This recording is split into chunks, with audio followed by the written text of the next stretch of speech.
All right, guys. So today we're going to be reacting to Thomas Sowell, the root of cause of bitterness in America.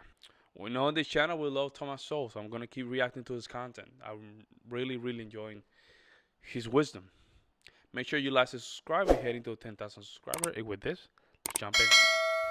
Go back to the campus again. What is creating the prejudice, other than the elites that you talk about that have their own? What is it among people that creates the differences that they don't get along? Well, the differences have always been there, but they got along before. I mean, blacks and whites were different at Harvard when I was there, but you didn't find all the black students huddled together at lunchtime at the end of some table, the way you do on many campuses today. All the black students I knew had white roommates. And I would say that the ones that I knew were all popular other than me. But that's not the situation today. So what's causing it? The fact that you do have those little elites who have their agenda. It's the fact that the black students are forced to come out and do the demonstrations and the whatnot.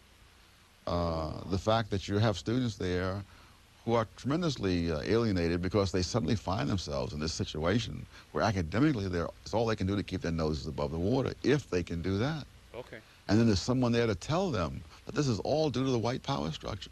Then there are the white students who are sick of hearing that. And they say, if you can't hack it, that's your problem. Don't give us this junk. And then that's called insensitivity. It's self-reinforcing. You know, there are some reactions that are self-equilibrating, but there's some that keep feeding each other. Let's say an ugly racial incident happens on campus at one of the elite colleges.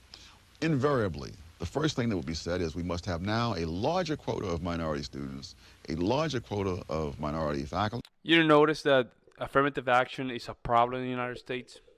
It's the more discriminatory policy I haven't seen in my life. If you want to see like bigotry, discrimination right in front of your eyes, affirmative action. It's not good for either side. Nobody benefit from this, because that means you're basically putting students that are not prepared to handle the level of these institutions, and they're forcibly will be frustrated. So you're pushing them to just go to a level that they can't handle it because you gave them affirmative action. Man, and I've been in a situation when I used to work in New York, I'm not going to say a lot, but there were some jobs that they needed to find some quota, and they used to just hire certain people. And they didn't look like me, yeah? And I will see that, I'm like, boom, this is not supposed to be like that. But they was affirmative action, like you can't, you can make the, you cannot make this thing up, man. You can't. And we must now subject the white students to these sensitivity courses or ethnic courses or what have you. Courses that they've rejected taking, otherwise they wouldn't be necessary to force them. Yep. That is not going to make things better. That's going to make them worse. Very worse, yeah.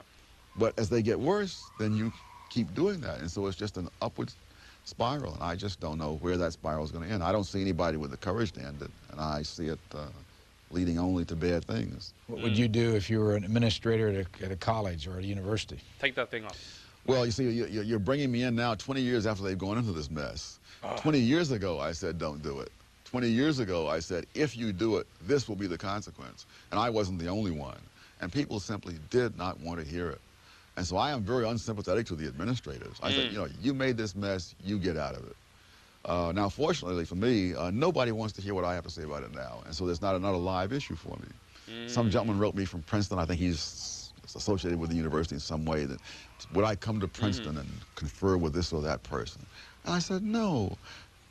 No one has ever asked me in all these years to come to a university and do this. I don't think there's the slightest interest at Princeton or anywhere else in what I have to say about these matters. Because the ideologues feel they have the word, the truth, and the light, and they don't want me confusing the issue.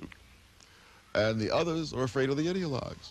And so there's no point in my making an unnecessary trip across the country just to chit-chat with people at Princeton. That is interesting. So back then when he said this is going to happen, nobody listened to him. Now that it has happened, now they want to listen to him. But it's too late. It's true. That was in a position, I think, in the 90s where 20 years ago, maybe you could have done anything. But now we're way deep into this. I don't know how we're going to fix it. Because there's a lot of people that here in America. I don't even know why. It's like me, Puerto Rican, knowing Puerto Ricans that they hate Puerto Rico. We can't see that. I can't see that happening. See what I'm saying? And I can disagree with a lot of things that the state or Commonwealth does that I don't agree with. But that does not mean that I'm gonna hate the island itself. It makes no difference, man. It's a position of ignorance that it just shows you how entitled some of these generations are. Maybe we have to start taking things away. We have to, because we are too privileged to just have these things. I think when it comes down to situations like this, where it's like if you're rich, you keep giving everything to your kid, they're gonna be spoiled, and they're still gonna criticize. They're still gonna just cry. They're gonna still do a lot of things that you're like, man, but I gave you everything, because they need to go to the struggle to understand and appreciate what they have.